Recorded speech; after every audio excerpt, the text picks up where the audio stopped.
Driving it home with Patti Vasquez, Patti Vasquez. From global conflicts to greenhouse gases, the folks refusing to wear masks says, and politicians getting caught grabbing asses says, she's driving it home with Patti Vasquez. Hey, everybody. Happy Monday. I hope that you are happy, healthy, and safe wherever you are today. And I just want to say, let's just start with all the gratitude on the big picture first. The amazing crowds that came out for the Pride Parade in Chicago yesterday. I know there were Pride events all over the country, including our friends in Minneapolis, St. Paul. I don't want to brag. I don't want to be that girl, but I'm gonna go ahead and say ours is the best. But I you know what? That's not fair. It just felt so great yesterday, being in such a beautiful city on a beautiful sunny day with so many wonderful folks along our parade route. You know what I'm curious about? If there's anybody listening that, because I've never asked this before, if anyone listening got a piece of is listening because they saw us in the parade, or you got one of our, maybe it was one of our magnets, or any of the other items we were handing out, or you saw the Pride Parade float and you're tuning in for the first time because you just found us. I would love to hear from you. 773-763-9278.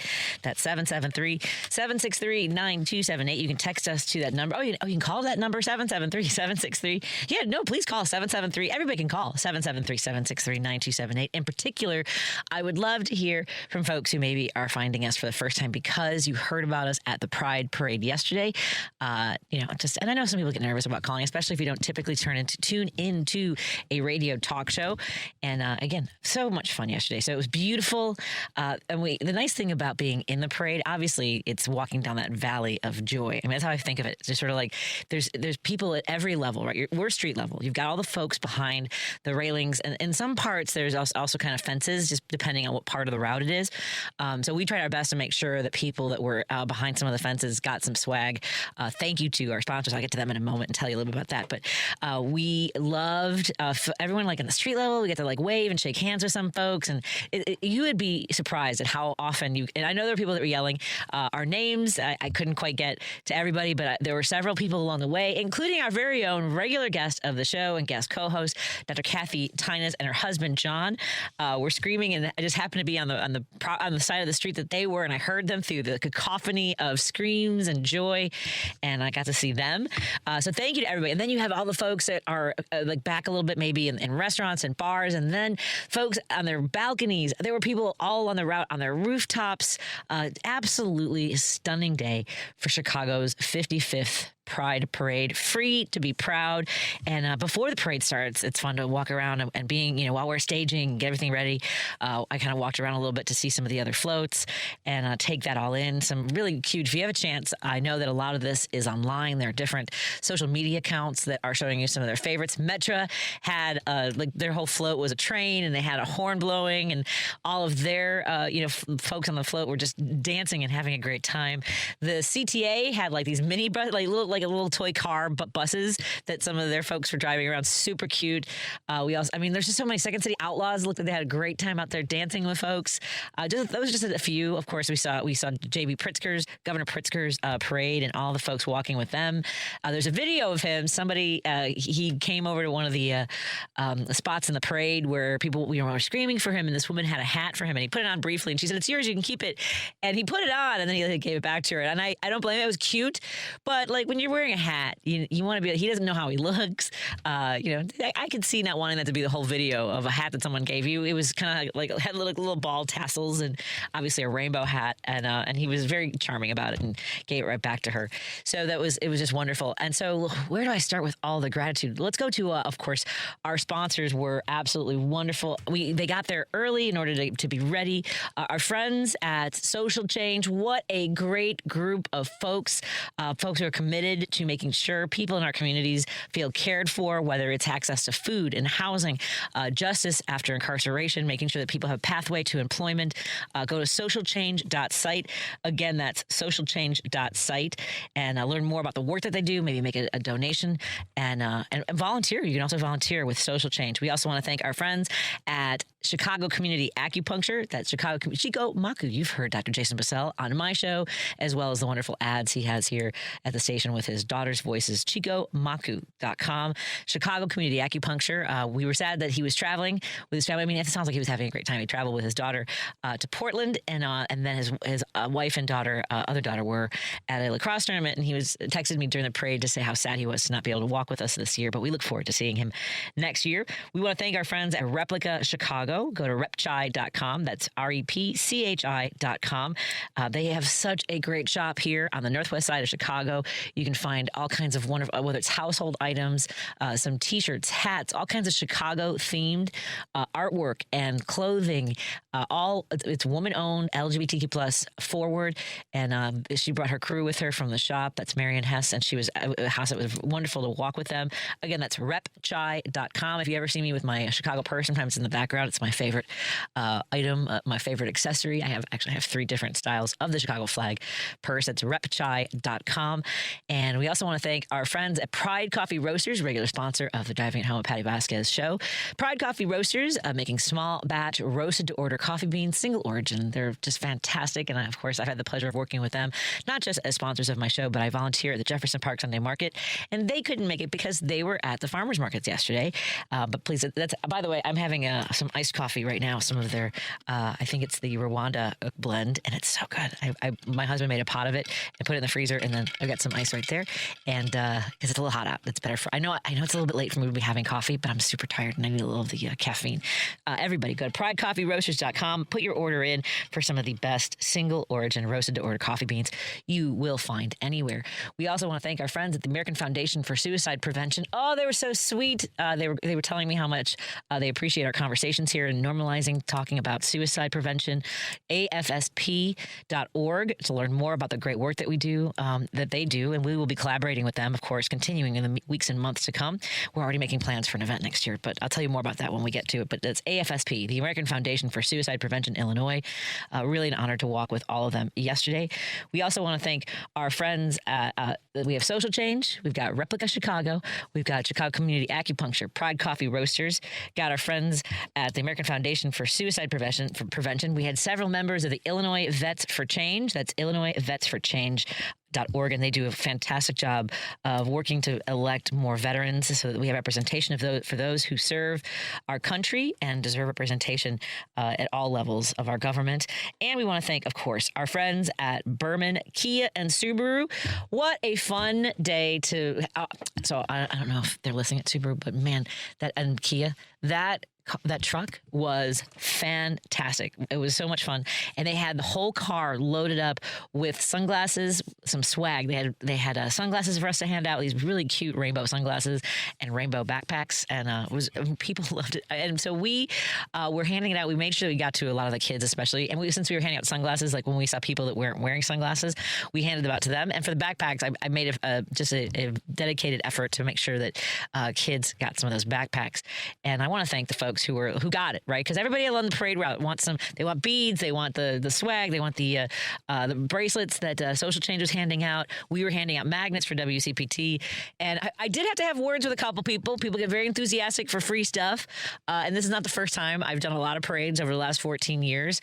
People who are really aggressive, I have no problem calling them out in real time. Like one guy slapped somebody else's hand. Like, I'm gonna give them the benefit of the doubt. They had a little adrenaline, and I stopped and I just said, hey, we don't slap other people's hands. If you want something, be nice, be kind. Not everybody gets something. That's just the way it works. And then one guy, I was about to hand him something, and he grabbed my hand, and I go, "You can't have my thumb. You can't have my thumb." Look, it's a million people. It's hot out, and it was fun. I was joking with folks who were I just wanted them to be mindful. Everyone's out here to have a good time.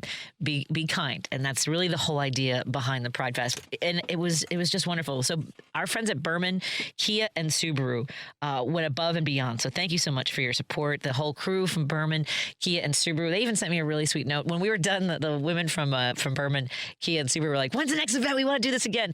That's how much fun it is to be in the Pride Parade here in Chicago. So absolutely thrilled to join them. And here's the thing. This does not happen without the amazing work behind the scenes. Folks who are getting there early from our station and setting things up.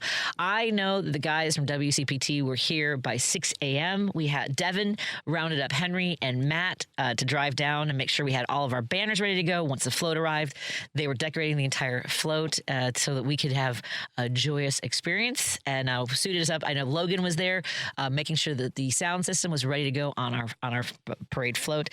We also had our friends, of course. So Whitney was there early organizing. She was also documenting the entire event. Lady B also there early, making sure that, and she was helping organize all of the swag with all of our sponsors and our walkers.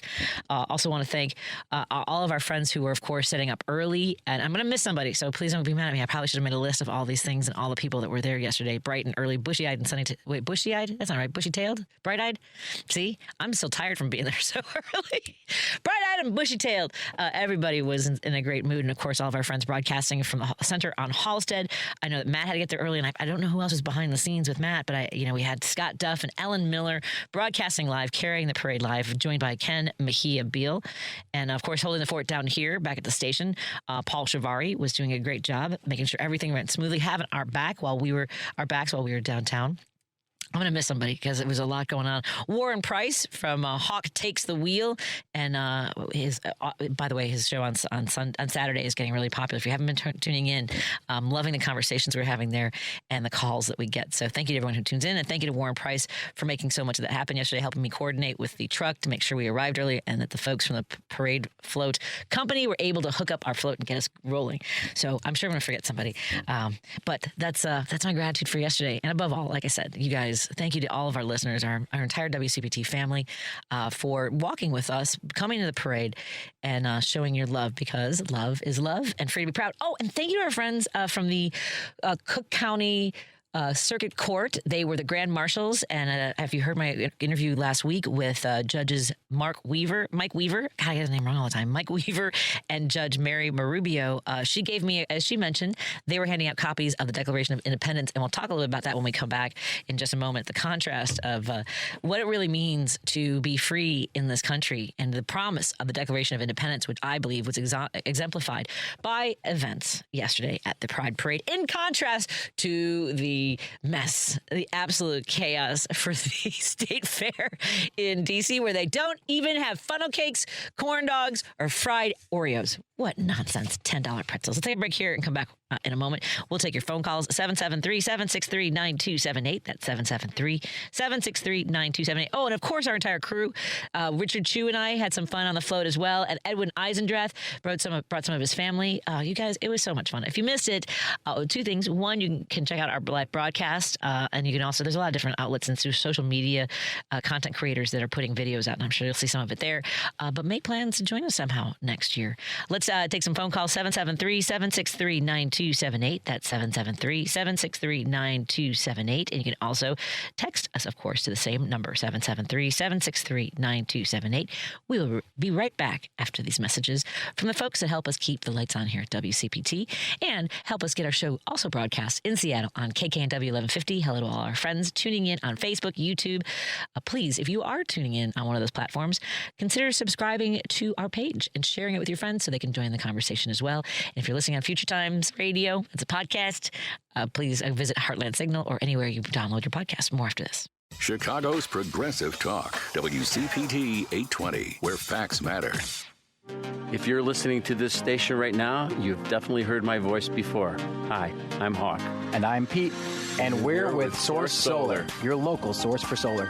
Source Solar is Chicagoland's premier solar installer, providing solutions for over 1,000 homeowners and business owners across Illinois and Iowa.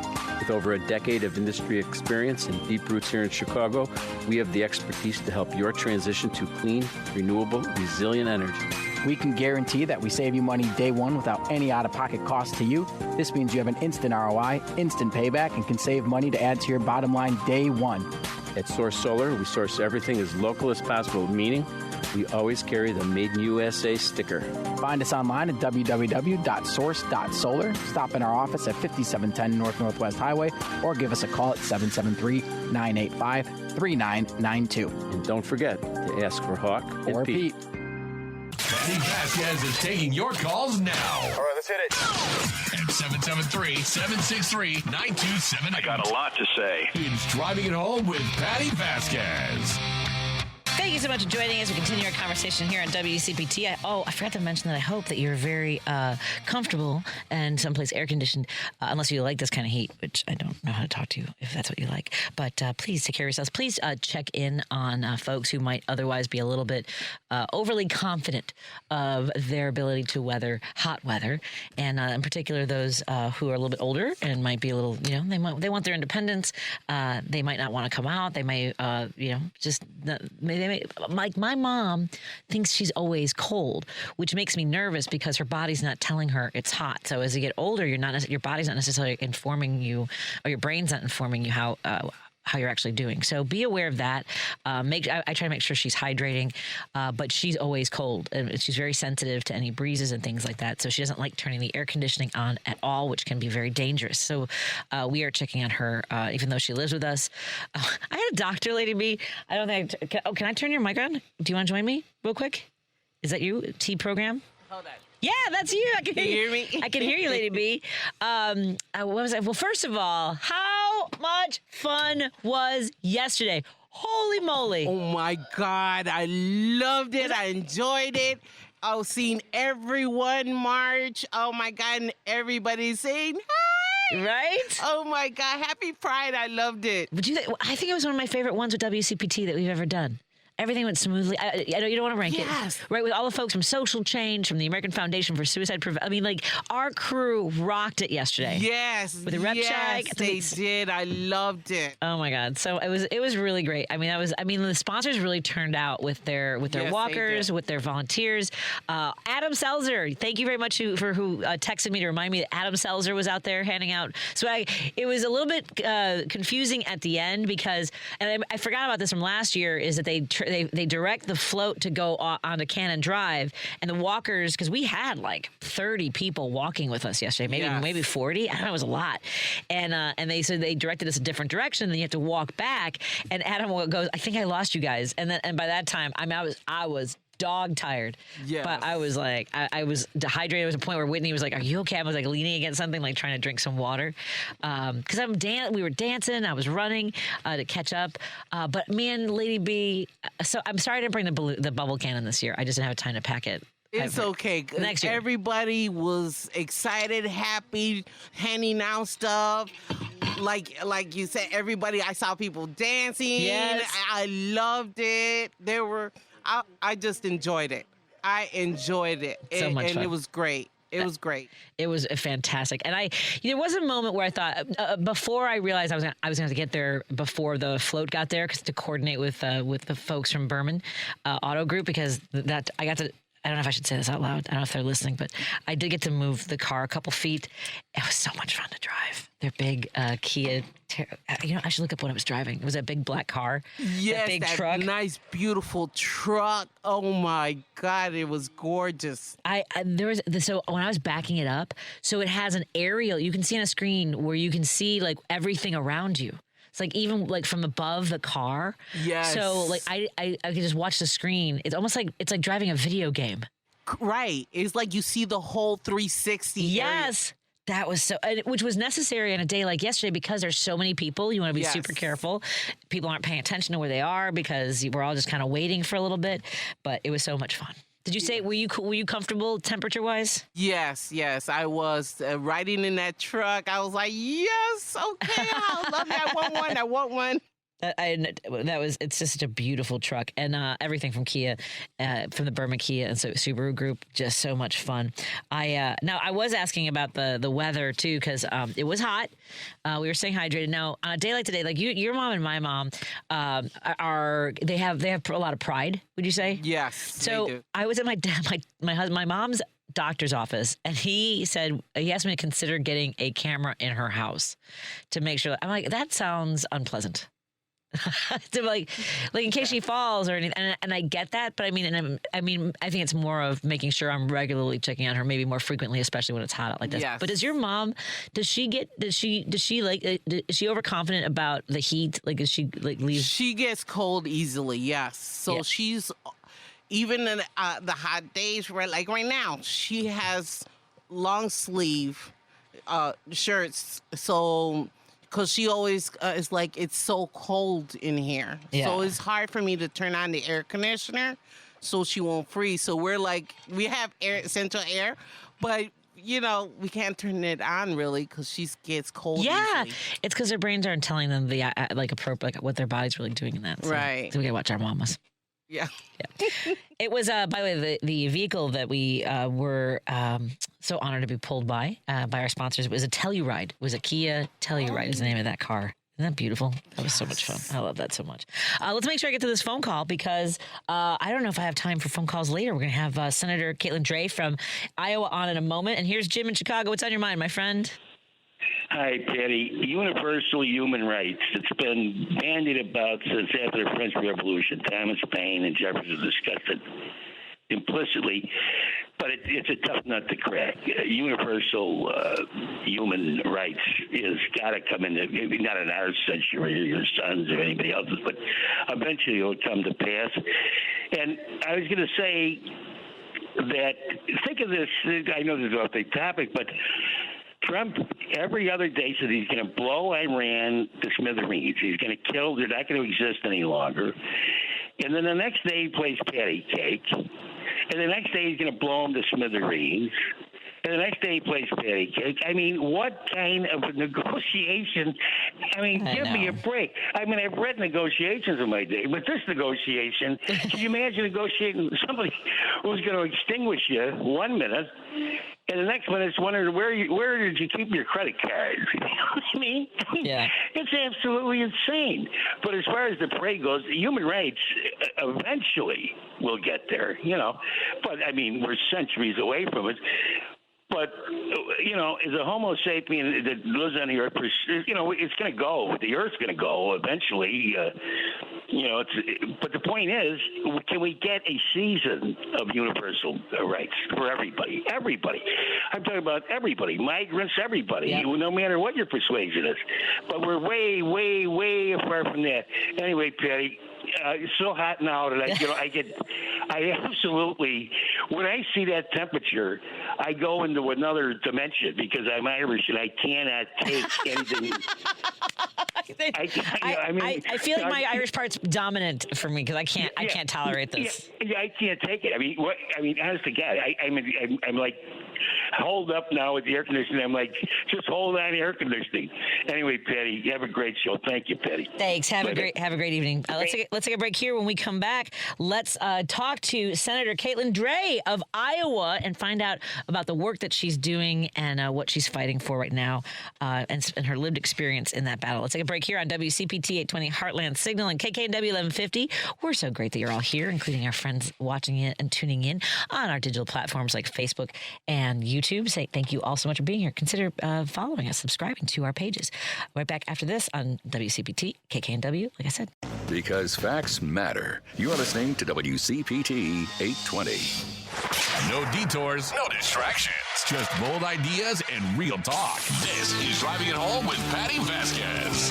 Thank you so much for joining us. We continue our conversation here on WCPT, 820 a.m. here in Chicago and KKNW 1150 in Seattle. Thank you so much to everyone who's joining us wherever you're listening or watching, maybe on Facebook or YouTube. I'm so excited to bring up our next guest. We had the pleasure of interviewing her while she was running for the Senate in Iowa. Oh my God, this is so crazy. So here's the thing. Our next guest has flipped a seat, okay? But let's get to that in a moment. Here's how Washington ends up in your medicine cabinet. 4 years ago this week, the Supreme Court handed abortion back to the states in Dobbs. Same court Donald Trump built. This spring, Trump's FDA started reviewing a pill that's been safe and on the shelf for 25 years. A federal appeals court tried to yank it nationwide, and the Supreme Court hit pause on that one. But Iowa didn't wait for anybody. Iowa Republicans passed their own law. Starting July 1st, a woman in Sioux City can't get that prescription by telehealth anymore. She'll have to drive 2 hours, 90 minutes in a state with the second highest cancer rate in America. Our next guest stood on the Senate floor and asked the men who wrote that bill some very simple questions. They couldn't answer them. And of course, many of you, I'm sure, have seen the video. She's a Democrat who flipped a Trump district. She's a mom and she's living the healthcare fight. She's talking about Senator Caitlin Dray. Hello and welcome back to Driving It Home on WCPT. How are you doing today? You're staying hydrated in this heat? I am doing my very best. Thank you so much for having me back. It's always such a pleasure to chat with a woman who also won't quietly go back to the 1950s. Oh, you like my banner? I'm happy to be here. Yes, I love your banner. It's fantastic. Thank you. It's sometimes I fit in right into the head. I have pink hair. This is from Liberal Lawn. Oh, there you go. Yeah. Liberal Lawn makes some of the great. It's a good note. Yeah, it's Liberal Lawn is a great company with great signs, and we all I think there's an allyship, right? We might live in an area where you see a lot of in your neck of the woods, you see a lot of Trump memorabilia. Like they're willing to fly their flags, and we need to let people know that they're safe around us, whether it's a pin on our lapel, a rainbow flag, or anything in allyship. Don't you think? Yeah, absolutely. It's one of the adages I hear often, right, is that yard signs don't vote, but it is a way for us to show our neighbors what we're thinking about, who we feel like has our back, what we are watching as we head to the ballot box. And it's also personally very fun for me to drive through my district and have a 5-year-old in the back seat and go,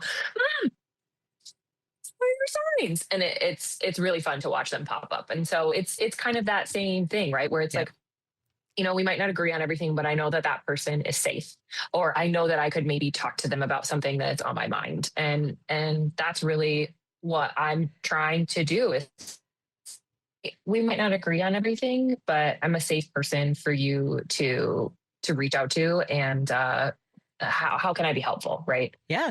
Agreed. So let's talk about like I mentioned, your neck of the woods, because you flipped a district Trump carried by 10 points and you did it by 11. And people have, that's a national story, of course, but you ran that race local because that's where your constituents live. That's where your neighbors are. What are folks telling you right now at the doors and at events? What's on their minds? Yeah, if I could give you just a little bit more background. So, as you said, flipped to Trump district. I was elected on August 26th of last year. I was sworn in on September 15th. I was diagnosed with uterine cancer on December 26th. So the day after Christmas, my trusted, wonderful gynecologist called and said, "You have stage 1 cancer." And I said, "Of course, because that's the state that I live in right now, right?" So I go to session. Session starts on January 12th. I have a history because they want to put me in chemical menopause. Apparently that can cause some heart conditions if you go into menopause too early or too quickly, I think. I'm not a doctor. I just take all of my doctor's advice. But had a hysterectomy on January 27th, and I was back. That was a Tuesday. I was back at work on the Senate floor the following Tuesday. So it took about a week off to recover from that surgery, and said, there's not another option. I had the support system. I had the time away that I felt I needed. And I realized that that's not the case for everyone, right? That is a surgery that people need time to recover from. But because of the support system that I had in place, I was able to return to work really quickly. And so when I talk to folks in my neighborhood and in my district, they're saying, one, how are you doing? Yeah. Which is so incredibly kind. And I'm great, right? I have a clean bill of health. I didn't have to do any chemo or radiation because I caught it early, because I had the healthcare that I so rightly deserve and did not have to drive hours to get seen by my gynecologist. I was able to get diagnosed and treated and back on my feet as quickly as I felt was necessary. And that in Iowa right now is the exception and not the rule, which is unconscionable. And you briefly, kind of as an aside, said, "Of course, I have cancer. It's a state I live in." For folks who are not familiar with the rates of cancer, I believe are you first or second in the rise, like the fastest growing cases of cancer in the country? Yeah, so we have, I believe it's shifted a little bit. It kind of shifts based on who's asking the questions and when. But the last that I understood, we have the fastest growing rate overall and the second highest rate per capita, behind only Kentucky, who can trace their rates directly to mining and coal specifically, right? In Iowa, our rates are a little bit more nuanced. We have a water quality problem here. There is likely a link between that, but we haven't done enough to study, and we have not done enough to prevent. And, our current administration early on said, this is a problem with binge drinking. Well, yes, we do love our Busch Light in the state of Iowa. I know. I mean, Wisconsin would like a word, is all I'm saying. Took the words right out of my mouth. I'm sorry. That's exactly it. I'm sorry. Yep, go ahead. Wisconsin has a similar rate of binge drinking and yet does not have a similar rate of cancer. And I live in a hotspot. The reason that I won a special election last year, the reason that we even had a special election was because my predecessor passed away from cancer. Wow. It is not uncommon, and cancer does not care if you are a Democrat, if you are a Republican, if you vote, if you don't, if you have kids, if you don't, if you go to church, if you don't. It is almost a universal problem. I met with some constituents at the Capitol over the course of this session, and there were probably between 30 and 40 of us in a conference room. And it was after I had been diagnosed and treated and had been back. And I just said, raise your hand in this room if you don't have a personal connection to cancer, whether that's you or someone in your immediate family, right? I tightened it even to just you or your immediate family. No hands. So everyone in that room, 100% has a personal connection to cancer. Wow. Well, and I know that there was also, there was, the Republicans have narrowed healthcare access through telehealth, right? Which makes it harder for it, including like maybe kids get cancer preventing vaccines as well. And you're there in that room, in that legislature on the floor as a cancer patient. What goes through your mind hearing these arguments? It must be infuriating. I think what's so striking to me is that we can have these, debates that are not even grounded in science, right? We're coming from two completely different arguments where I show up and I want to say, here are the scientific facts, the anecdotal evidence. I talked to my trusted gynecologist about what will happen to her practice when this goes into effect. Women already wait months to see a gynecologist. And so when we remove a telehealth option, that exacerbates the wait times. Women are driving upwards of 90 minutes one way to get reproductive care. And when we have an administration and a legislative body that says, we don't actually care what doctors are telling us, what patients are telling us, we are legislating based solely on this singular policy position that any embryo is a human being and that embryo deserves to be born, which is categorically false scientifically, right? The medical term for a miscarriage is a spontaneous abortion. Right. And I have had a spontaneous abortion. Same. Right? I didn't know that was the word until it showed up in my chart. Yeah. Yeah. And then when it did, I was like, okay, that's good information for me to know. There are so many people who are operating without even a base level of what it takes to get accurate and safe and effective reproductive care. And Iowa is 51st for reproductive care per capita, states and territories. So United States, Puerto Rico, Guam, there are some other like smaller, right? I'm not a geography expert, but out of states and territories, we're 51st. So out of states, we can't get worse. Oh my God. In a state that is having a reproductive cancer crisis, in addition to all of the other types of cancers. Oh my God. Absolutely. It's horrifying. And the thing is, you also, in addition to the reproductive, cancer and the lack of understanding just basic science, you also have maternal health deserts in Iowa. Which is crazy. So, and that's exactly it. So we're 51st for healthcare providers per capita. Jeez. And so that creates those maternal health care deserts. That means that a pregnant woman has to drive an hour one way for her routine visits, which probably means she takes off an afternoon of work because 1 hour one way plus the wait times, plus the testing, plus the actual appointment, plus the drive back, right? So now not only is she exhausted from incubating a person, right? She's making a human life, probably a wanted pregnancy. She is missing work, which means missing money, which means tougher to care for herself and that baby. Her insurance rates have likely gone up. Our Medicaid reimbursement rates are incredibly low. So providers are not even benefiting from the high cost of healthcare. There's just, at this point, there's no incentive in the state of Iowa for providers to stay. And that's what has led to and exacerbated this crisis. Oh my God, we are talking to State Senator Caitlin Dray. We are talking about the issues that are important to Iowans, but they're important to everyone because what Republicans have done in Iowa, many want to replicate in State House after state house after state house across this country, and of course at the federal level. You're good for another segment. I know that you're very busy, and I thank you. I appreciate your flexibility. I know we also moved this earlier, so again, no, it's my pleasure. I'm grateful. Thank you. Let's take a break here. Do you have a website you want folks to direct them to so they can learn more about you Absolutely. and support your work? Go ahead. DreyForIowa.com, DREYFOR Iowa.com. And if you're so inclined, I would love for you to click on that little donate button because every dollar makes a difference at this point in the race. Iowans need our help, folks. And if you live in Iowa or know someone that does, remind them about Caitlin Dray and the work that she's doing. Go to her website to learn more while we take this break. And a word from our sponsors who help us keep the lights on and these conversations going. More in a moment on WCPT 820 Heartland Signal and KKNW 1150 in Seattle. We're so grateful you're all here, plus all of our friends tuning in digitally.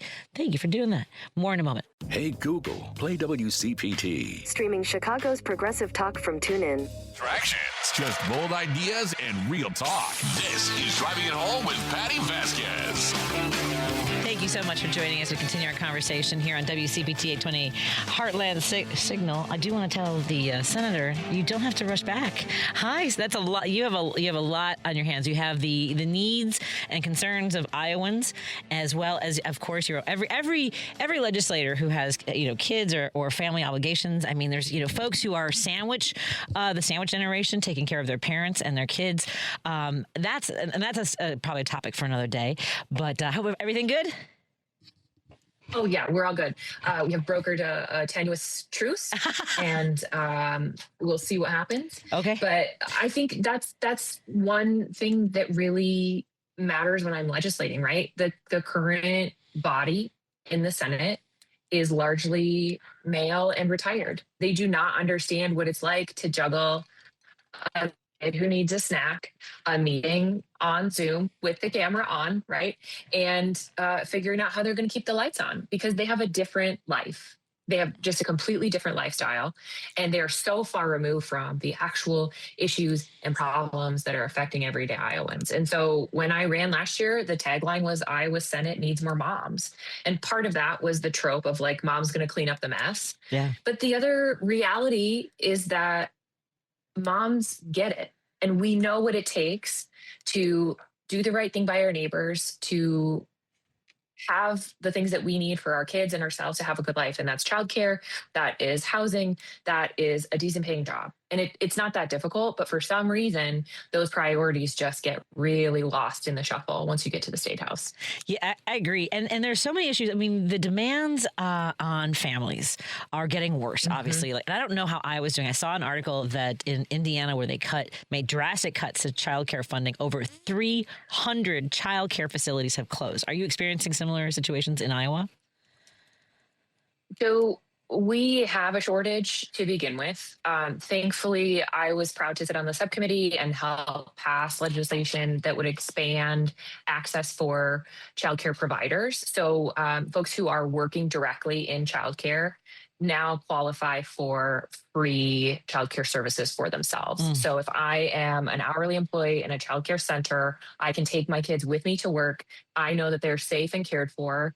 So that helps me as the individual, but it also helps other families who are looking for spots, right? Because I, as one employee, can be responsible for more than one child in a classroom or in a center. And so that actually was one thing that I was really proud that we got right this year, and will actually make a difference, but it still is just barely scratching the surface because for a lot of families, they're deciding, does a parent stay home from work? Because we can't make the math work of shipping an entire salary out the door for a monthly childcare bill. No. And so, there's more work to be done, but I was really proud to work on that this session. Well, and your whole caucus has put affordability at the center.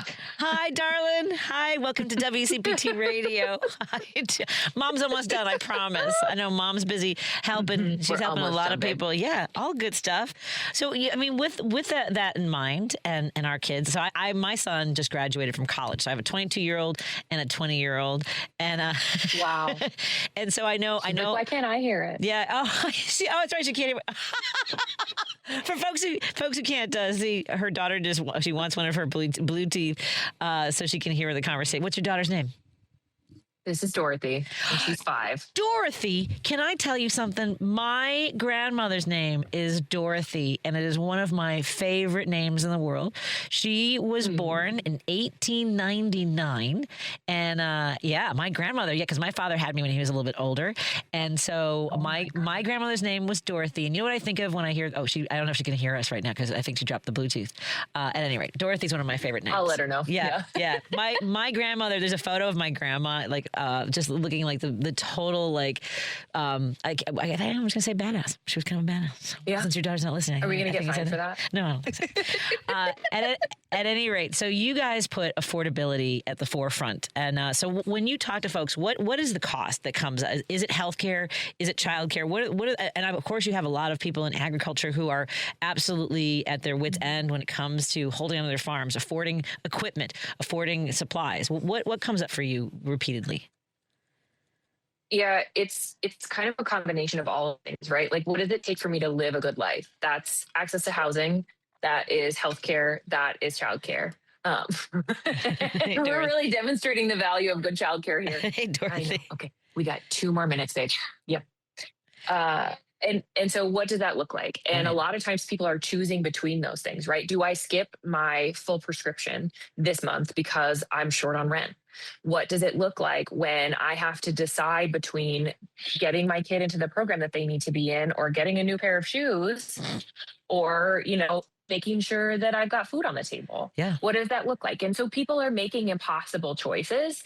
And so, we kind of likened it to kind of the trifecta of I don't think people are going to be able to appreciate how much you are holding yourself together while Dorothy is climbing on your neck and being super cute. Yeah. Yes.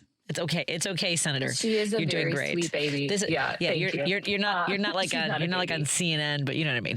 She's your baby, darling. She is. I had visions of this actually because we were doing the childcare shuffle. I had visions of the guy during COVID when his wife climbed into the crawled into the room and drug the baby out. And he's just trying to be subtle about it. I just everything. It was so fun. And also as a parent, you feel for that because you're like, I'm trying to hold it together. I'm trying to just hold, keep the car on the rails.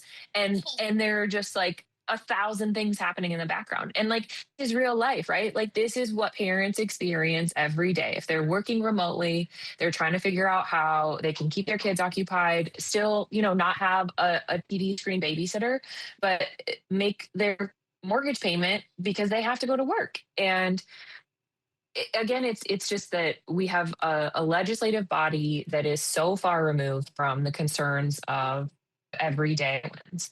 And you never see a majority of our legislature trying to finish an interview on camera with a kid in their lap. It would just never happen. No. And you're able to make it work. It's oh, well, I'm doing my best. You are. You're making it work. You're more than making it work. You're absolutely dazzling. And you've pulled off something that people across the country want to obviously replicate in their own states. When we talk about places, let's say Alabama, 40% Democrats in Alabama is not nothing, right? We act as though we can write these entire states off. And that includes, I know that it seemed close for Vice President Harris and Governor Walz in that race in 2024. There was hopes, that they would fare better in Iowa. But your race, I think, exemplifies that there are people who, are willing to do the work to get good Democrats elected because you're fighting for them and you're telling them what you'll deliver. So you are on the ballot again in November. Is that right? I am. We got to go from a sprint into a marathon. And one thing I'll say too about, the difference, and we try really hard not to nationalize this because, it's a local office, right? I'm a local legislator, but when my opponent, I'm running against the same guy again, when he tried to say, she's too liberal, she's too extreme. I've lived in my community for 20 years and people looked around and said, no, she's not. We know her. We see her at the grocery store. We see her at the coffee shop. And they were like, please don't run this race the same way that you're trying to run these national races where you're just going to sling mud and say nonsense and expect to get away with it. And I'm really hopeful that telling the truth and being a decent person who's trying to do the right thing at every turn, I'm not always going to get it right. But I am going to try, and I'm going to talk to people who think differently than I do and see what we have in common, because it's so much more.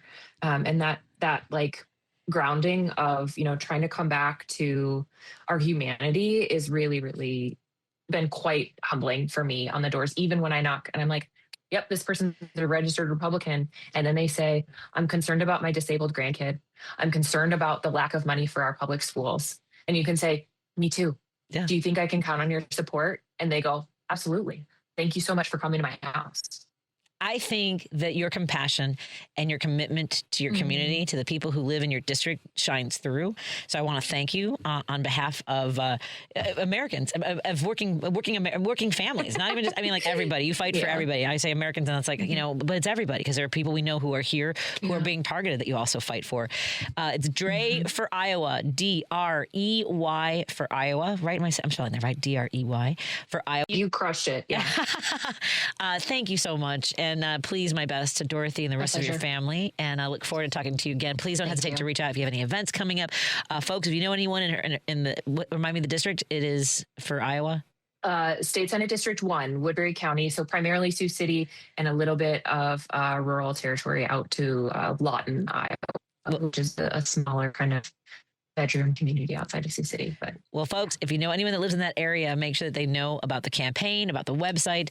She needs your vote. She needs your time. We need volunteers out there, phone banking, door knocking, cleaning campaign offices, whatever you can do to help out. And as she mentioned, Drey for Iowa, if you can click on that donate button, that's how she keeps the lights on her race and helping families across Iowa. Senator, thank you so much for everything. And my best to Dorothy. My pleasure. It's a great name. I'm so glad you Thank you so much. All right, take care. Bye. Bye. Bye. Let's take a break here and continue our conversation when we come back on WCPT and KKNW. I'm Marnie Lubavon. Alexa, play WCPT. WCPT from TuneIn. Driving it home with Patti Vasquez, From global conflicts to greenhouse gases, the folks refusing to wear masks says, and politicians getting caught grabbing asses says, she's driving it home with Patti Vasquez. Thank you so much for joining us. We continue our conversation here on WCPT 820 Heartland Signal and KKNW 1150 in Seattle, KTNF AM 950 Minneapolis, St. Paul, and of course, all of our digital platforms. Maybe you're tuning in on Facebook or YouTube, and if you are, please, what's that thing that they say? Smash that subscribe button. That doesn't sound right. It's coming from me, but please subscribe to our channels. Maybe forward them to your friends, share with everybody so they can join the conversation too, because conversations like this are really important.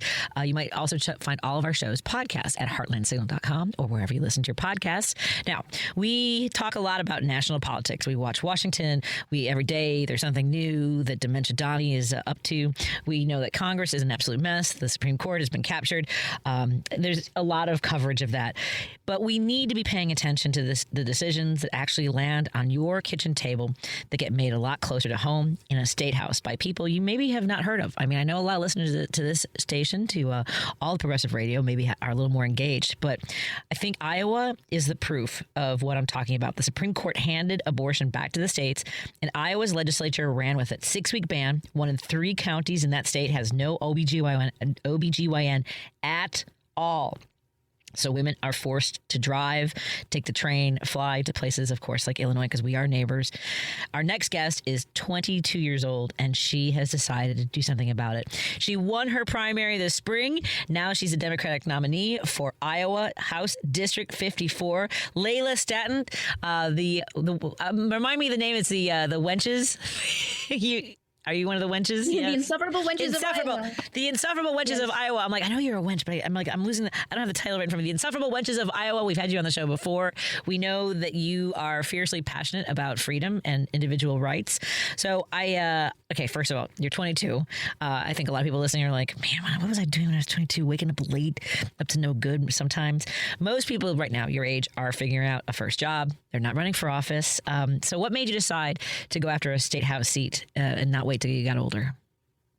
You know, it's hard for me to go back to like a direct issue that was like, and now I'm going to run, because I feel like in the last decade, really, but in the past few years, so many bad things have happened to not. Like, I'm the first Democrat to ever run to represent this district, which is wild. We haven't had an option. It's just been like a representative has been appointed to the seat almost. And our representative has kind of accelerated the issues that we're facing, like our near total abortion ban that is leaving women with no options while we have the least amount of OBGYNs per capita in the nation. Wow. Women are at risk because of that. And I know that this issue does not reflect on the public's opinion. I think the last poll that I saw is that 63% of Iowans want abortion to be safe, local, and legal. And so we just need a change of pace. Cost of living is so high, and it's not getting any better. 50% of college graduates are leaving within a year of graduation, so we're losing talent, and it's also hurting our economy. And I think in a world where we're facing all of these issues, as we are supposed to be kind of on this trajectory to a career, it obviously makes it difficult. And with half of the people leaving, we need some young people making decisions or involved in the decision-making process to keep them here. Because I know, like, majority of my friends have left the state because of the lack of opportunity, but they love our state and they want to come back. It's just so unfeasible to exist here and to grow here and to start a life here where it is forcing people to leave.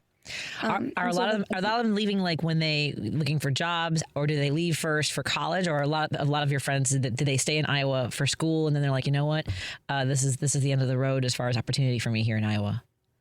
Yeah, typically leaving right after school. Mm-hmm. And so, yeah. It's funny because being from Chicago is sort of a unique experience because I know a lot of people move here, right? So I don't know that many people that have left the city. Now, I don't know that that's the same for outside like the rest of the state of Illinois. I will say, having been on the road for decades, I can verify, attest that Iowans love being Iowans. They love their state. So this has to be absolutely heartbreaking for so many young people who want to follow the tradition of their families, whether it's taking over a family farm, taking over a family business, pursuing whatever career or dream that they have in their own state. And so what are some of the things, you've said basically the decisions get made at the state legislature, right? And they hit you harder than anything else in Washington. Make that case as somebody who only watches the national news of what you can do inside the General Assembly. Yeah, I think there's a lot of power a state legislature holds. State legislatures harness most of the power of Congress. They decide what district you live in. They decide how many people are going to be in your district. They decide where that line is cut. So you control a lot of where Congress really comes from. So the state legislature kind of controls our federal government in a way, but it also makes the decisions down the ballot.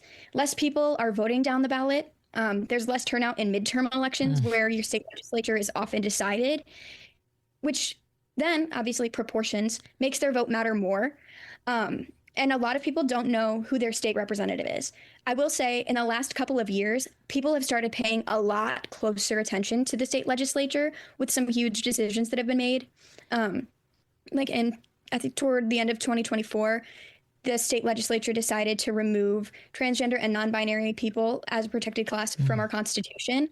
And it was heartbreaking. And I think that might have been one of the terrible decisions our state legislature made that made people pay attention.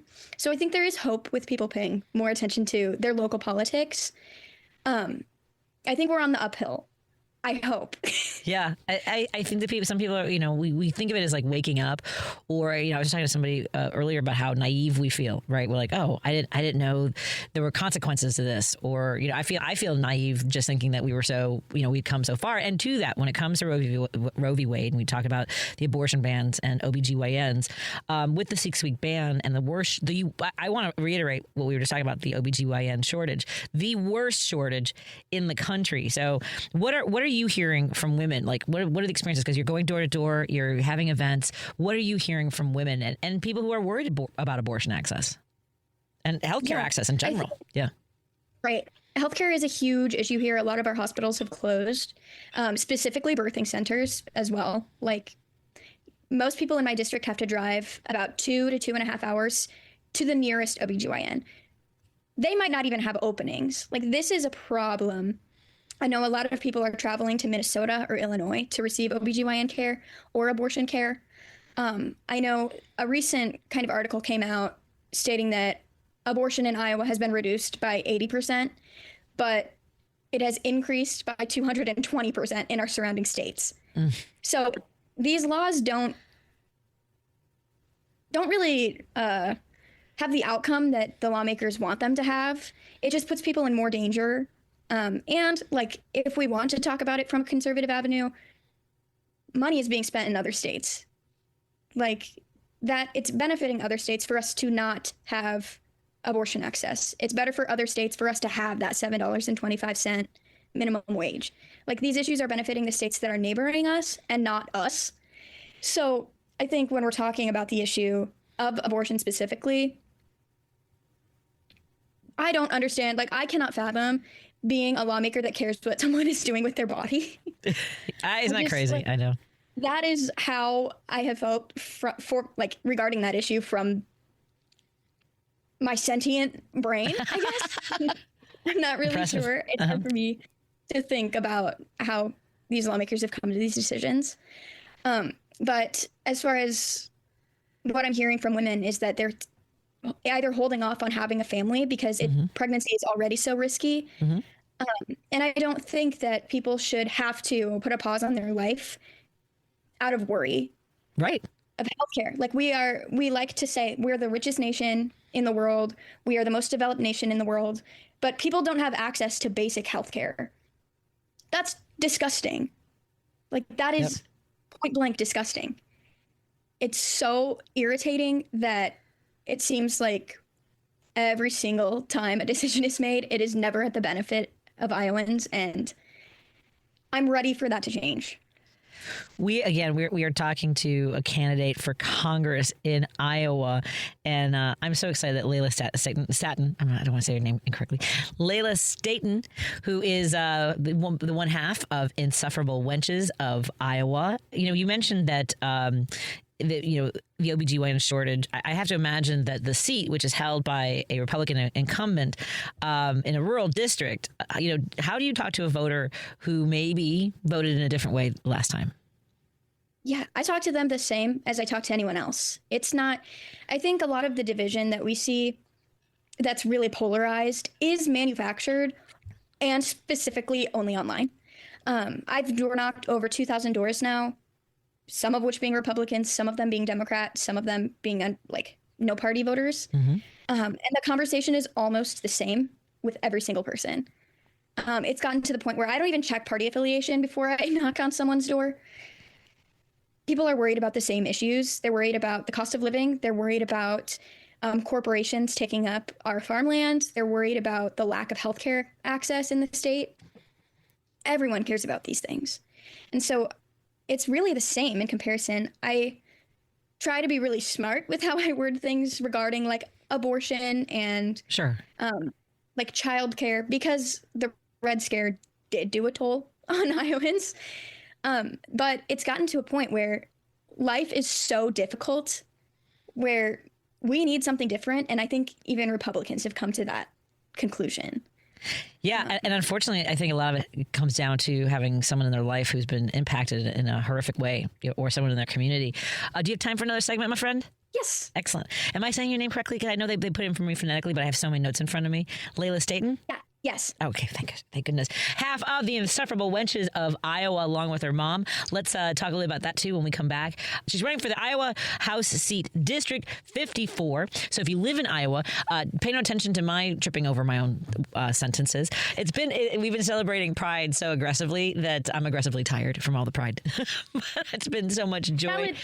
Right? It's been aggressively joyful, and I'm aggressively cheerful to have Layla Staton on with us. Let's take a break here and continue our conversation in just a moment on WCPT 820 Heartland Signal, KKNW 1150 and KTNF AM 950 Minneapolis, St. Paul. We're also glad that you're here, as well as our friends tuning in digitally. We'll be right back. Chicago's Progressive Talk, WCPT 820, where facts matter. From city streets to political beats, you're driving it home with Patti Vasquez. Your Progressive Talk fuels the ride.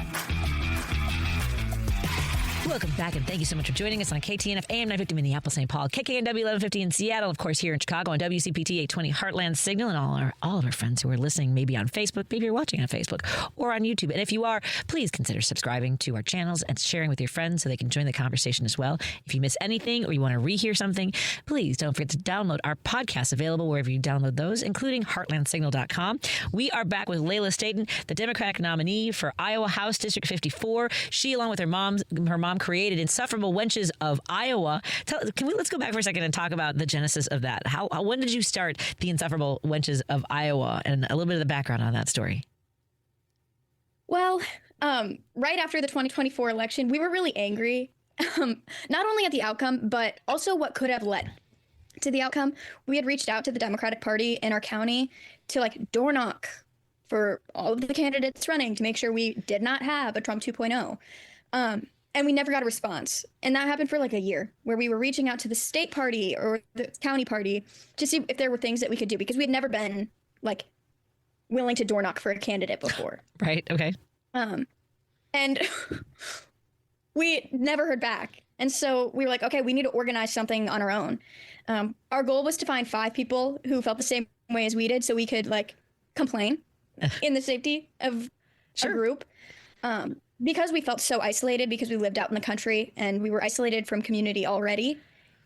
And it has really just taken off to be an organization of people who are ready to get progressive people elected locally and to the state level. Mm-hmm. And that's not all we do. We also do a lot of mutual aid work. We're currently fundraising for a mutual aid hub, so we can have an area where people come. Nice. And it's hard work. It's good work, and we really love our community that we've created and that we help build. That's amazing. You guys do such a great job, and it's always good to see the energy you bring online as well, and the reactions that you get. And look, I know that I think that we've all got to the point where we know to pay attention to the positive voices, and the negative. I don't deal with trolls as much. Once in a while I'll tangle, but let us do that, folks. Don't waste your energy on it. If we feel like it's because we want to show other people that there is a way to push back and not accept the narrative that they want to shove down our throats. Just saying. I do want to talk about something that we often discuss on this show. Illinois has pretty much eliminated sort of funding for the school voucher system. We kind of phased out a program that was headed in that direction. I know Wisconsin has fallen prey to this in the way they fund their public schools. Iowa stood up a big private school voucher program, and you want public money going to public schools, which we support and agree with completely. What is that doing to the rural schools in your district right now with the voucher system?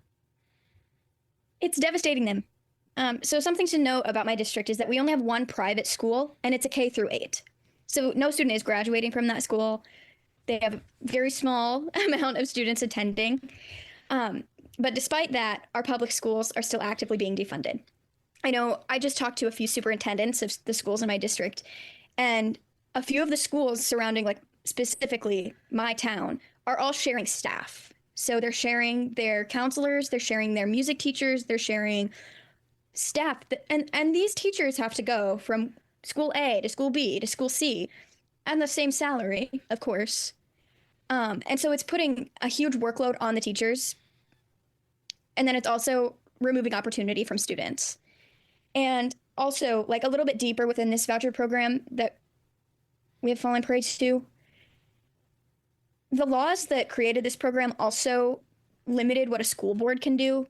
So the school board, if they have funding in X category, they can't shift that money into a category Y to make up any difference to create some balance in their own school. So they've limited the school board's authority. They've limited their funding, and it's just a disaster for these schools. And I don't think that the school board limitation is talked about as much as it should be, because the school board is what decides all of the important things about a school. And so I am vehemently against the school voucher program. I think if you want to send your kid to a private school, send them to the private school in the way in which everyone has historically. Yeah. So these private schools, as soon as this program went into effect, they raised their tuition by over double. Oh, so my God. So they can get more money from the state for the voucher. Oh, my God. Okay, I'm sorry, go ahead. So they get more funding from the state, and it's not helping any students attend that weren't attending before. It's a grift. Sorry. It's a grift. Yeah. It's a grift. Oh, my God. We're just making rich people even richer and supporting rich people's education or rich kids' education to a violent degree. Wow. And disproportionately impacting. Oh my students God. who aren't rich. No. I every time I hear more stories about the voucher school grift, it makes me crazy.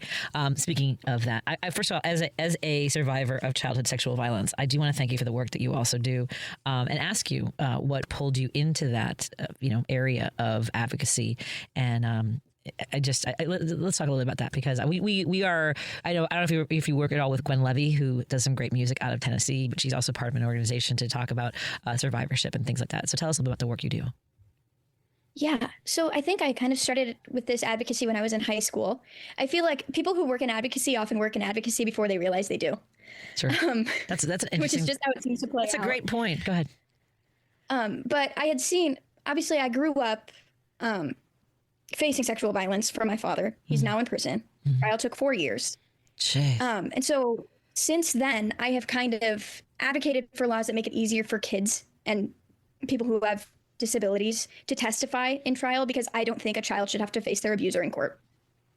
And so Iowa actually recently passed a law stating that kids and people with disabilities don't have to face their abuser in the courtroom face to face. They can testify remotely, which means they'll still be in the courtroom, but they don't have to be in the same room, which is a huge win for survivors in the state, specifically kids. And then also, I grew up with seeing the attacks on reproductive freedom and what that really looks like. And now we live in a state that has some of the most restrictive abortion laws. I was actually just recently in DC to advocate for childhood victims of sexual assault under Roe and what it's like after the Dobbs decision. And something that I just really need our lawmakers to understand, and obviously that I understand, is that these restrictions for victims of incest or our children or sexual assault, they don't play out in the ways that we all hope that they would. Like specifically the trial that I testified in took 4 years. That's crazy. To reach a conviction. That is the norm. It is not a 2-week ordeal. Right. Like these are long processes that have so much complication, continuances, and other things that just impact a case to make it last as long as they can possibly make it last. I'd have a 4-year-old if that were law. Oh my God. Before reaching a conviction. That is a reality that victims and survivors are facing in the state right now. That is the reality of what it looks like. And so I just... Yeah, no, it's so frustrated. I believe it. I mean, okay, let me ask you this. How are you managing your well-being? First of all, are you staying hydrated? I always ask people that. But I mean, of course I'm staying hydrated. This is a lot it of is carrying. Like 1 billion degrees. I know. So first, stay hydrated. Like, so are there things that you do, like to go? I mean, you can't hike in this weather. But what are some of the things you do to relieve some of the mental stress of what you're carrying and what you're fighting for? Yeah. My hobbies are not what they used to be. I used to love sewing and I'd make outfits and I loved it so much, but I don't really have a ton of time. Sure. And so often I just unwind either reading or playing Among Us. Playing Among Us? Like it's COVID. Yes, the COVID game. Oh, Playing Among Us. I have to look that up. I'm not familiar with Playing Among Us. It's fun. Okay. You're either like an imposter or a crewmate and you have to either kill everybody or do all your tasks. Okay. I'm going to look this up. I'm always looking for something new. Okay. Among Us came up right away. Online game. All right. Hello. Well, I will take a look at that because I'm always looking for new ways to, manage my mental stress. So for folks who are yeah, I love that. So for folks who are tuning in, for no matter where they are, let's do your closing 30 seconds to a minute speech or however. I'm not gonna. There's no buzzer or anything like that, or your time is up. But make your case to the voters of Iowa or anyone who's listening that might tell their friends who live in District 54 why they should vote for you. Right. Well, my name's Layla Staten. I'm running to represent Iowa House District 54, which is all of Hardin County, all of Grundy County, and then the western third-ish of Black Hawk County. I'm the first Democrat to ever run to represent the district. I care a lot about my community. I want you to be able to afford a life. I want you to have freedom over your own life. And I want to save our environment. I really care a lot about everything. And you should elect someone who cares. Well said. Now I'm going to tell you as a former candidate, so I'm going to say it for you. The three things that I want you to consider for Layla Staten in her race, for those of you who either can vote for her, especially if you can vote for her. First of all, she needs your vote. Second of all, she needs your time. She needs volunteers. She needs folks with phone banking, door knocking. We're going to flip this Republican seat in District 54, and she needs your money. So where can folks donate to your campaign to keep the wheels on the tracks and keep steaming ahead? Yes. Well, you can make your plan to vote, you can make a contribution, and you can sign up to volunteer all on my website. It's leilaforoiowa.com. LEILAFORIOWA.com. Outstanding. We'll have you back very soon. So you've made it to the primary, by the way, congratulations on that, on winning your primary. And of course, the general election is November. And folks, this is going to be faster. It's going to hit us faster than you think. And this is one of the important races in the country. So thank you so much, Layla. And say hi to your mom for me. Say hi to your mom for me. You insufferable wenches of Iowa. Thank you. Thanks so much for having me. I love being here. Oh, appreciate it. We'll have you back. I appreciate it. Thank you. Let's take a break here and come back in just a moment on WCPT 820 Heartland Signal and KKNW 1150 and KTNF AM 950. Because facts matter. You're listening to WCPT 820. You're listening to Driving It Home with Patti Vasquez. Thank you for joining us. We continue our drive home here on WCPT 820 Heartland Signal. And, of course, KKNW 1150 in Seattle, KTNF AM 950 Minneapolis, St. Paul, and all of those wonderful listeners and viewers on Facebook and YouTube. Please consider subscribing to our pages and sharing with your community so they can join the conversation, too. And, of course, you can check out all of our conversations as podcasts. If you miss something, you want to go back and hear something again, please find our podcast at heartlandsignal.com or wherever you download your podcasts. I'm very excited about our next guest, who is running for Congress in one of the toughest districts in the state for a Democrat to win, and he'll be the first to tell you that, I'm sure. Illinois' 16th district runs across 18 counties from Rockford down through Dixon and Freeport, all the way to Peoria and Bloomington, and it is held by Republican Darren LaHood, who voted for the big, beautiful bill, because of course he did, which cut close to $1 trillion from Medicaid after spending years saying he was against deep Medicaid cuts. Paul Nolly wants that seat. He's a Rockford kid, son of a mechanic, and a mom who worked a few jobs to keep things going. He spends his days as executive director of Project First Rate, working with tradespeople and union contractors across 9 counties. He calls himself no limousine liberal. We appreciate that. He likes his classic cars. He's got a healthy skepticism of government, and he's running with no corporate PAC money in a district the experts say leans 11 points Republican. So let's talk to Paul Nolly about getting into this race. We've talked to him before, but I know you're really in the thick of things now. We're past the primary, which I believe you had no Democratic challenger, so you've had the opportunity to run for quite a while. So if you win this, first of all, let me just go back first. How are you taking care of yourself? Are you staying hydrated, my friend? Yeah, doing the best we can. It's definitely a struggle with kids and family and work and all that, but no, we are working incredibly hard. And I think we've built what I believe is the most energetic campaign of any throughout the state right now because of the volunteers and the folks who have been involved from day one and continue to build from there. So no, we're doing good. We're hanging in there. Well, I know I've heard from folks in my circles asking me, are you going to have this guy Paul Nolly on? I'm like, I've had him on. We are aware. Yeah. And and so that means that people in the Chicagoland area are enthusiastic too, whether or not they can vote for you, obviously. But I mean, you do cut through parts of the huge swaths of our listening area. So let's talk about all of this. If you win this, you would be the first person from Rockton Roscoe to ever hold a seat. So let's tell folks about what inspired you to do this and why you're doing it.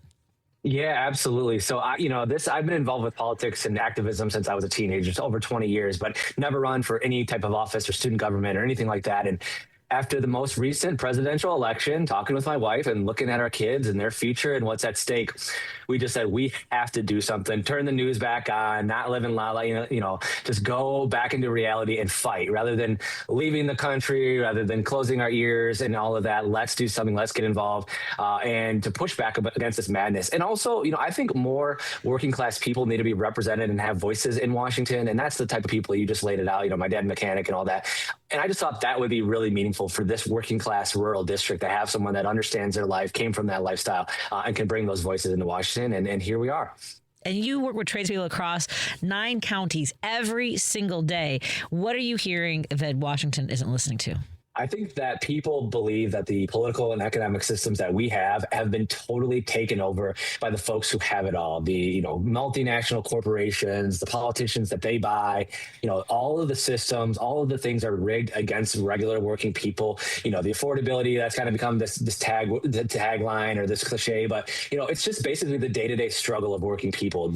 Those concerns, it needs to go beyond these taglines. They need to actually understand what these people are dealing with, and that's what people across the political spectrum that we're talking to don't feel is being addressed, don't feel is understood. And the political class that we have now in Washington is just completely disconnected from it. So people want someone who understands that, who comes from those folks and is actually going to engage and not be bought out by the people who have it all. Now, I know you've been at this for a while because I believe we met you at the barbecue. I can't remember what county. I know we were in McLean County for the barbecue last summer. I mean, that was when Lieutenant Governor Juliana Stratton, now nominee for Senate, came by. I mean, it was such a great gathering. So, you're having these conversations. I know as a former candidate myself, there are some that are very accessible. Like there are moments that are kind of not necessarily defining, but stand out for you. What are some of the things that you want to share? Like specific conversations where you've got, maybe it impacted you in a way that was unexpected? So there are two that I can think of. One, speaking with a small farmer, a guy who was not particularly political. He was there with his wife, she was newly engaged. But long story short, this man was essentially in tears to me, worrying about the fate of his family farm that had been, passed down for generation. And this is an old school, older farmer, right? Not someone that is probably used to showing emotion like this in public. And just that was really meaningful to me that he was willing to share that, and also to help me understand what folks like him are struggling because of the historical challenges, but more importantly, because of the decisions that Republicans have made recently and the things that he was dealing with. So that was one. And then on top of that, just talking to someone the other day who was in a place like I was, where I just wanted to turn off the news, didn't want to pay attention to anything because it was so dark. And they said, your campaign is giving me hope. I believe in this. I want to put my energy and I want to get my friends. And this was a really heart-to-heart conversation about what this campaign, and I just described to that person, this is not just about me. This is about what we are building together, and I'm glad to have you. But we have conversations like that all the time, and that's what keeps me going, because people do believe in this. We have built something real, and this is something that can turn the page in this district. And I'm really excited to be leading the charge, but to build this movement. I love hearing that people are enthusiastic, and it is heartbreaking. And I know the farmer might not have gotten politically active, or we don't necessarily know where he's coming from. Are you hearing from folks who maybe would never consider voting for a Democrat, but now that things have really been weighing on them so heavily with all the impacts of this administration? What are you hearing from some of those folks? I hear those type of conversations every single day. We have a huge volunteer base across the district, and about half of them, this is the first time they've ever been politically engaged. And many of those, especially if they're coming from rural counties, let's say Joe Davis County or others, they've never supported or voted for, donated to a Democrat in particular. And they're getting engaged. And I had a lot of people that reached out that are supporting our campaign that just couldn't find it in themselves to pull a Democratic ticket for the primary, but they're like, I'm going to vote, for you in the general. I just didn't want to go that far. So we even have Republicans that are part of our campaign. We have Republicans coming to our town halls. So I think we're being very, very successful in engaging newly engaged people who are former Republicans, the independents, people who just understand what's at stake, and that the current political class that's in power is just totally failing them, is totally, casting their kids and grandkids' future into the waste bin, and they want to do something about it. So what are the messages that resonate with them? Because I've been talking to candidates in the Chicagoland area that, it's one thing, we get what people don't like about a certain established elected, or, whether it's the president or your alderman. There are issues that people have, but not everybody hates them, right? So, what has to cut through to everybody, regardless of how they vote previously, is what is your plan? What are you going to do for them? So what resonates with the people that you're talking to? One thing is to bring back stability into this country, because, very few people feel optimistic about their kids and grandkids, the next generation. People just think economically, kind of our social contract that we have in this country that is totally being shredded, that is really meaningful, and that's the world's going to be so much different for their kids and grandkids. The second is people want to be able to have opportunities for young people coming out of high school that doesn't require them to get into mountains of student loan debt, blue collar career and educational opportunities. And so that's something that I am really passionate about, is expanding apprenticeship programs to manufacturing and to other blue collar industries, and using the levers and the power of the federal government to bring back, to reshore jobs and facilities to make things in America in a modern sense. We're not going back to the 1940s and 50s and so on, but to really have opportunities. And that speaks to people across the political spectrum. And then the last thing I would say, which is some people are surprised by this, but moving us to a universal single payer healthcare program. I mean, that people understand that even in these small towns, because they can't have access to care, their premiums are going up. I mean, the ability to find a care provider and the afford it is just going out of, they're not having that as much as they did back in the day. And so getting something that is just a completely changeover in our healthcare system and making it about outcomes, about access, about quality of care, rather than profits and the middleman, that really resonates, and people across the board understand that it's something we need to move into. It's going to take some time to make that shift, but they understand the basic principles and the basic benefits of that. Are you having a lot of rural hospitals, or in the areas that you're running for, closed? Because I know that there were, or not even just hospitals, but as you mentioned, it's hard to get appointments. It's hard to find someone who's got availability, even practitioners that fit your needs. Are people seeing a lot of closures? There have been in the past, and we have hospitals here in the district and nearby that are at risk of closing. There was this big list that was put out after the big, beautiful bill was passed, where all these ones were there, like the most severe risk of closing. And one of them is right here in Dixon, right in the 16th district. And that one, if these cuts have not really fully went into effect. And so that'll take place next year.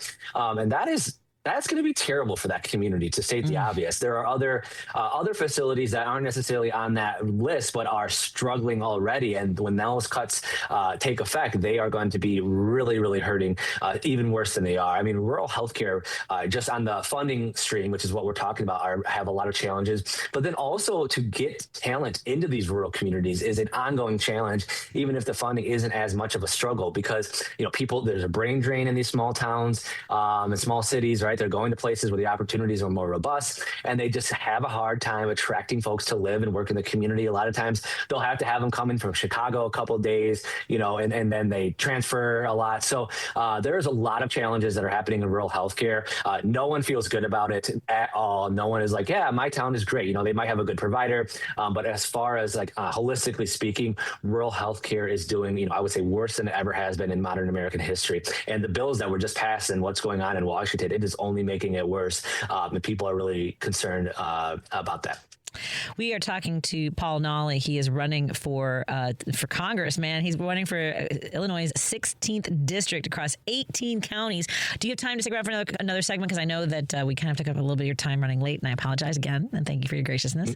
No worries. Yeah, that sounds great. Excellent. We'll continue our conversation with Paul Nolly before we go to the break, so folks can check out your website while we're paying the bills and hearing from our sponsors. Where can folks go to learn more information? Go to paulnolly.com. That's the easiest way to get there. And we'd love to get you involved in district, out of district, throw some, bucks, or see what events, we have an event in Chicago tonight, for example. So look forward to, What time does that start? 5:30. 5:30 to what time? Because folks it'll be tight for them to get there. What time does that go to? Yeah, it's 5:30 to 7:30 p.m. at 314 South Halstead. 314 South Halstead. That's exciting. So the Chicago Dems are getting involved, and I love to hear that. That's paulnolly.com. You said. Yeah, you got it. That's paulnolly.com. Paulnolly.com. That's NOLLEYN, like Nolly. It's like now. It's N like now. Let's take a break here and continue our conversation with Paul Nolly on WCPT 820 Heartland Signal, KKNW 1150, KTNF AM 950, and hello to everyone listening digitally. More after this. Hey Google, play WCPT. Streaming Chicago's progressive talk from TuneIn. Welcome back to Driving It Home with Patti Vasquez. We are continuing our conversation here on WCPT 820 Heartland Signal, KKNW 1150, KTNF AM 950, and we are thrilled to continue our conversation with candidate for Congress for Illinois' 16th district, Paul Nolly. I mentioned that it runs across 18 counties. How do you? By the way, is Lena, Illinois, near Galena? Is that in your district? I think it is. It's funny. Lena is in, yes. I threw this on because I'm like, I think he's running in Lena, Illinois as well. This is a great brewery, by the way, just so you know. So yes, how do you manage this trek? I mean, and as you mentioned, with your family, you've got little ones. Talk a little bit about how important this work is and how you get it done. The geography of the district is definitely one of the top challenges because I want to be everywhere. I want to show up and talk to people, and we are. We've held dozens of town halls, public events, and the like. But from Galena on the northwest part of the district all the way to Bloomington, even outside of Bloomington, it's about, I think, 3.5, 4 hours travel time just to get from one stretch of the district to the other. So it is crazy. But I would say the way we're overcoming that challenge is just having consistent, regularly scheduled, and advertised public town halls and events as much as we can across the district. And, I've really made it a point to hold the majority of these town halls in small, rural, red areas because Democrats typically do not show up in those areas. And I want to be accessible. I want to have a robust debate and discussion and dialogue and let those people know that we are here for them. I live in a small town, an unincorporated area, so I understand that. And it's been really successful. A lot of them are packed. We'll go for an hour, 90 minutes of question and answer. And so that's what we're doing. We're just getting out there, talking to people and letting them come and ask whatever the heck they want to. I love it. I know it's and I know that you're passionate about it, and you've worked with people, with working class Americans for quite a long time, working class communities and families, and so I thank you for that. And manufacturing is your signature issue. In Rockford and Peoria are industrial powerhouses. In plain terms, what do you tell folks when you talk about bringing those jobs back?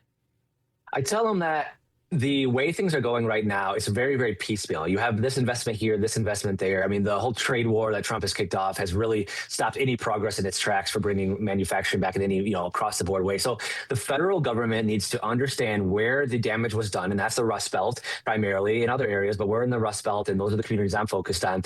And then using the levers of government finance and incentives to say, hey, if you think you can bring this type of product and this type of job back from China, back from Mexico, we are going to give you 0% loans and grants and so forth to make it happen. But you need to bring it into this strategic area that was deindustrialized. And you have to have a plan to make it feasible. I think you need to have labor neutrality agreements to make sure people want to organize a union. They're not being fought tooth and nail or the government's funding them. So those type of tools and programs, I believe, would have a massive effect, bringing these jobs back, letting people have good careers, good wages and benefits, and making sure that we have the inputs and all of that we need if anything were to happen with China and all of that, on the defense side as well. A lot of Republicans are worried about this whole rise of China and all that. Well, if you're really worried, you need to look at our industrial base, which has been destroyed over the last 50 years, and we need to do something about it. In addition to just doing right by the people of these areas. And I imagine, with the work that perhaps you're meeting new, folks. Well, you are definitely, and a lot of them union members who have, on occasion or a lot, voted against their own interests, and not just union members, but when we're talking about those jobs, are they seeing what unions stand for, what solidarity, what working class labor movements look like, and how they're being absolutely decimated by this administration? Yeah, I talk to those type of folks a lot. There's a lot of those type of people and voters in this district, and I get them and I understand them and I talk to them. And one thing that they, kind of have in the back of their mind, kind of their analysis, which is accurate, it's just about the response that I disagree with.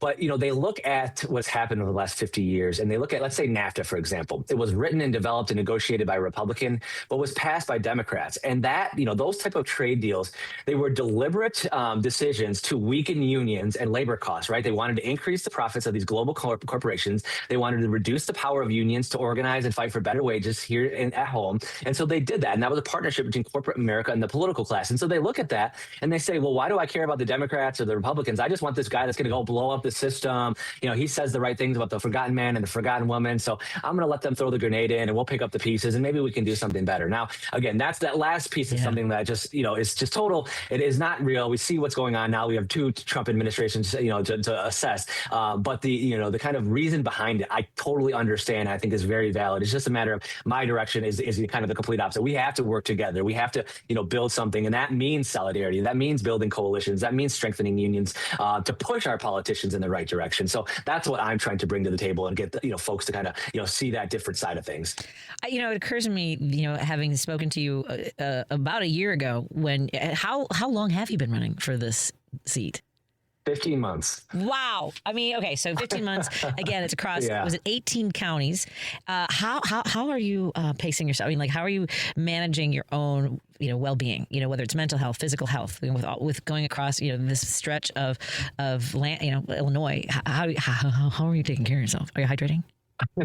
It's hard. Yeah. I mean, it's definitely hard, and my wife is the rock of this. I mean, without her, then none of this would be possible because she's doing double duty a lot of time, because I'm out and about. So I'm really fortunate to have a great partner. I mean, she and I have been together for 20 years. So that is, and, just having great people that just keep me inspired and all of that. And, some days I just got to, stay home and do phone calls or do stuff on the computer and, that. But yeah, we're trying to get out. I mean, we've got 4 months to go. So, we'll sleep and we'll rest more afterwards, win or lose. But right now, it's all, it's go time. And so we'll deal with the rest. But, try not to go crazy along the way. I don't want to lose my sanity, but I'm in this for the right reasons. I'm doing this. I have a very, before this kind of calm and quiet lifestyle, and my career is great. I love my job. And so this is really a project and effort that is coming from my passion, what I think people need to be doing across the country and fighting this good fight. And so that's what keeps me motivated and driving, even in the challenging times. Well, we are incredibly grateful that you are running for this seat. So, what do you, let's give you an example. I believe LaHood did not show up to one of his own town hall meetings. When you get to the seat, because as a candidate, you don't say if, you say when I'm in office. What does it look like connecting with your constituents? I have committed numerous times, and when I do a town hall now, I say, this does not end when I'm elected. This will continue. And I'm really excited because, Darren LaHood has not had a real town hall in over 9 years now. What? And that is, yes, I know, if you can believe that. I mean, it's absolutely crazy. It's disqualifying in my view. Yeah. But that is a big reason of the pent up frustration and really, just kind of disgust in many ways, because he does not hold public events. It is all this pre-screen nonsense, photo ops. And so I've committed to people to going across the district as the next representative and holding regular town halls. And I love that. So I don't care if someone's upset or views something different. That is what democracy is all about. And you should feel privileged to have the opportunity as the representative of this district to go out and listen and have a debate and be able to chop it up a little bit with your constituents and go back and forth. That's good, as long as it's peaceful and all that. So that's one thing. And then just having great constituent services. And I also want to be able to deliver to people what my office is hearing. What are the greatest challenges and frustrations and fears that people are reaching out to us, and then let other people know so they understand what their friends and neighbors are worried about. So, we're all in the same boat. We're all, we all want the same things at the end of the day. And I think that needs to be communicated from the representative, because you do have such a good, great privilege in that role. Outstanding. And okay, so this is an R+11 district, and you're running with no corporate PAC money. As I was often asked, what is your path to victory? Yeah, the path of victory, we need to raise enough money. We're trying to raise between $1 and $2 million, which will buy us enough paid comms and the staffing and all the materials we need. But on the actual voter turnout and all that, what we need to do is we need to get every single Democrat, left-leaning voter out. We need to win big with independents, which I truly believe we are. We have internal numbers and showing that as well. And then we need to convince some of these soft Republicans, not the hardcore MAGA folks that are going to be with Trump and his folks for everything, that, hey, do you care about the future? What's going on now is not positioning your children and grandchildren to have good opportunity.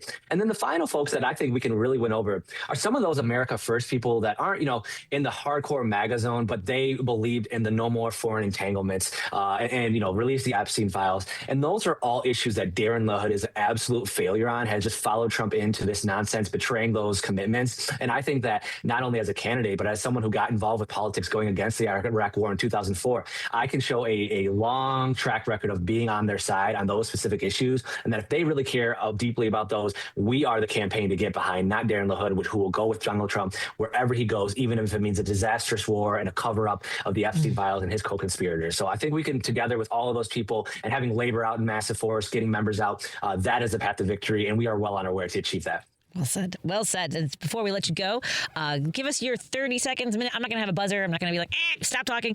But give us your pitch to the voters of the 18th District of Illinois. Not 18th District, sorry. 54th, 18 counties in, oh, Lordy, I've lost track of what county we're talking about. The 16th District with 18 counties in Illinois. Tell them what you will do for them and why they should vote for you. So I'm a lifelong person from a working class family who's always been politically independent and sees issues for what the good and the bad are, regardless of the political party that an issue is coming out. I understand the needs of everyday people. I come from those people, and I'm committed to improving the quality of your life, making sure that you have a good job, you have a good education that doesn't burden you with student loan debt. You can get right out of high school, get into a career where you have a real, quality of life, making sure that you and your family have access to affordable health care in a system that is not designed to make the insurance companies and the middlemen profit, and tackling this insane level of corruption that we have, because this is robbing you to pay the people who already have all of the power and wealth in America. And we need to stop that. We need to stop that now.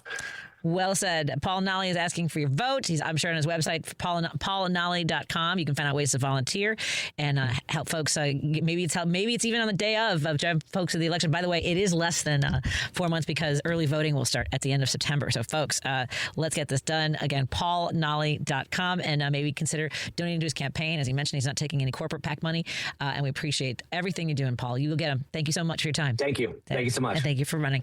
Thank you so much, everybody. Have a great evening. Paul's event is at 314 Halstead, I believe is what you said, 314 Halstead. So you may have a little bit of time to get there, but get on his website and find out whether there's an event near you coming up soon. Love everybody. Have a great night. Bye, Lady B.